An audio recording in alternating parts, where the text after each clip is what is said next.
Good morning, students. We have been looking into Economics Chapter 4, Globalization and the Indian Economy. Next topic, World Trade Organization.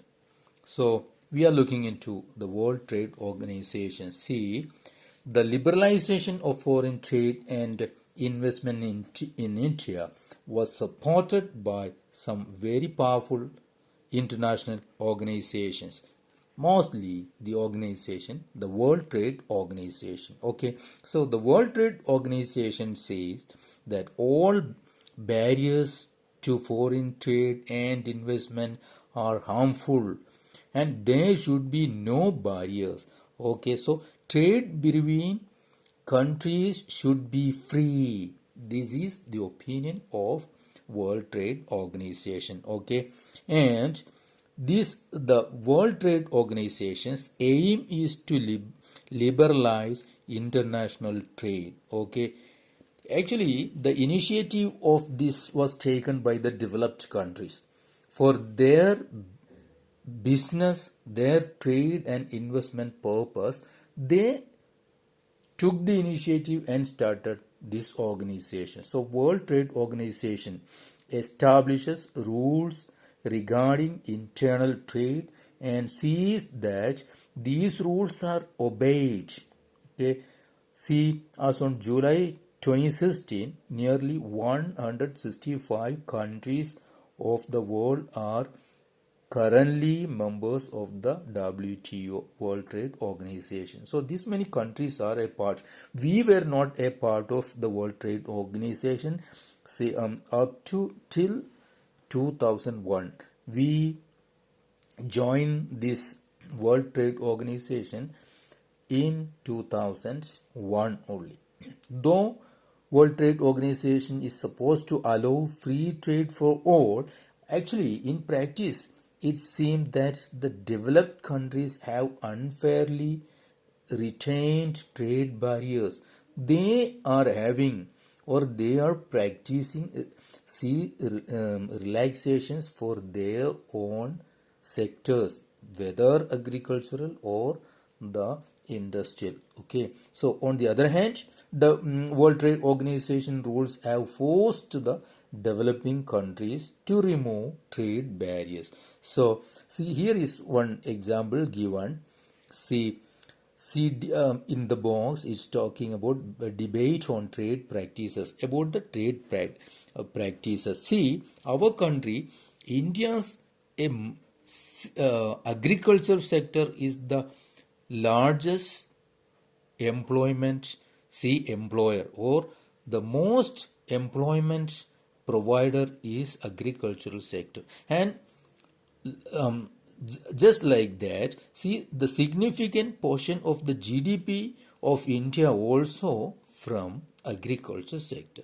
But if we compare it with the US, see, US having a share of agriculture in GDP just 1% and its share in total employment at C 0.5%. So that is the share, employment and GDP share of agriculture sector in the US. Still, this small percentage of people who are engaged in agriculture in the US receive massive sums of money from the US government for production and for exports to the countries. That means government is giving a lot of subsidies to their agricultural sector, their farmers, means which government? US government. And we are not allowed to do that. Okay, so because of that, if government, see, US government is giving this much huge amount of huge margin of subsidies to these their farmers, what's the result? What's the effect? See, US farmers can sell the farm products at abnormally low prices in the international markets. Okay, so the surplus farm products are sold in other country markets, means in the international markets at low prices, and adversely affecting farmers in these countries. So, see, if we are getting our farmers in India are getting or they are selling wheat at 20 rupees a kilo, then American farmers can sell it in, see, 10 rupees. They can very easily sell it in 10 rupees because they may be getting 20 rupees subsidy from the government. So if they sell it at 10 rupees, still they are getting 30 rupees. So these kinds of practice these developed countries are having, or they are having these kinds of practices. So developing countries are therefore asking the developed country governments that, see, we have reduced trade barriers as per WTO rules, but you have ignored the rules of World Trade Organization and have continued to pay your farmers vast sums of money. So you have asked our governments to stop supporting our farmers, but you are doing so yourselves. Is this free and fair trade? So, this example that we have seen here of this US government, the subsidy they are giving, and this World Trade Organization is not blocking US government. So that kind of practices won't help this World Trade Organization. That means we may not get a fair, see, a fair aspect or fair kind of globalization. So that is something difficult or not happening. So we will come to next topic, impact of globalization in India. What are the impact of globalization in India? See, globalization and greater competition among producers, both local and foreign producers, has been of advantage to consumers. We have seen it earlier also.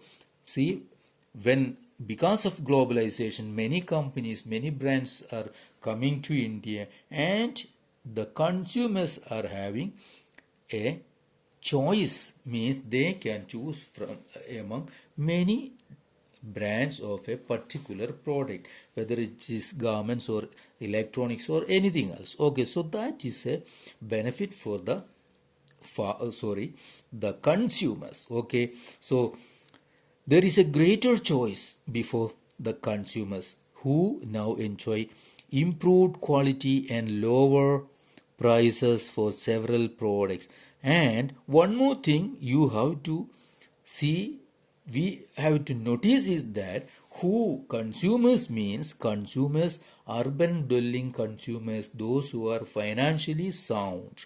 Okay, otherwise we can tell the upper middle class people of India, they are getting the benefit of globalization, not the normal or the poor people or the lower middle class or lower financial category people. Okay, so these upper middle class people, they enjoy the benefit of globalization. Now, how it fare in among the business people, producers, and traders?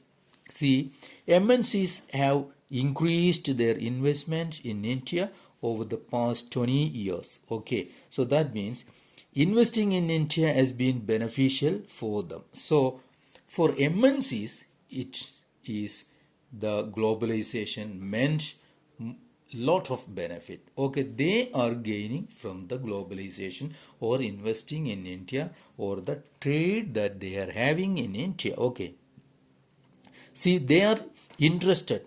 Why? In industries such as what kind of, they are selective in investing in India.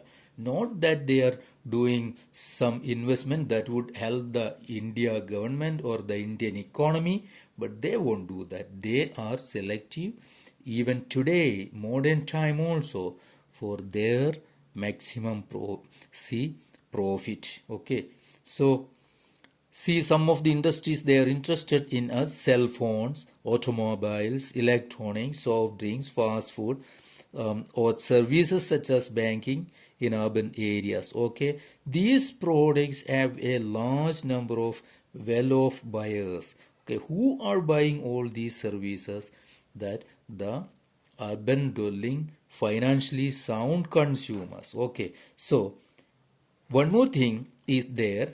See, in these industries, as see, uh, new jobs have been created. One other thing is there. See, some people were getting jobs. Job opportunities are there. That also we should not deny.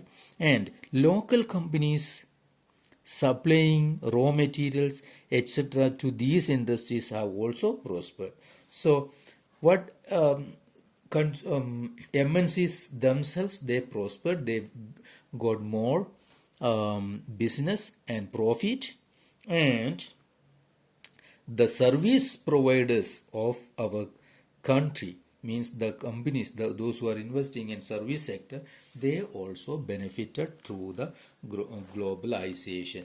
Now, next, second, see, several of the top Indian companies, they also see have been able to benefit from the increased competition. So top companies, Indian companies, they got benefit out of the competition. How? They have invested in newer technology and production methods and raised their production standards. Because of the coming of these MNCs, the Indian companies they were forced to improve their standards. So that helped them also benefit their trade, their business. And some have gains, see, from successful collaborations with foreign companies. Many Indian companies, they had collaboration with foreign companies. As we saw that Mahindra and Mahindra had collaboration with Ford Motors, like that. Okay, and then again, so globalization has enabled some large Indian companies to emerge as multinational themselves. So we are looking the large companies, they how they benefited out of globalization. Now they themselves emerged as multinational corporations, companies. Some examples like see Tata Motors, Infosys, Ranbaxy, Asian Paints, and Sundaram Fasteners. All these are some of the examples. Okay, then now globalization has also created new opportunities for companies providing services. We have already seen there, and service providers, some companies, those who are providing services, they got benefit out of globalization, particularly those involving IT, those who are in IT sector. The Indian company producing a magazine for London based company and call centers are some examples. We have seen this see magazine that is producing is printing its copies in Delhi, that we have seen. Okay, and many other services such as data entry, accounting, administrative tasks, engineering, all these are now being done cheaply in India. Okay, so that is there. So these are the outcome or impact of globalization in India.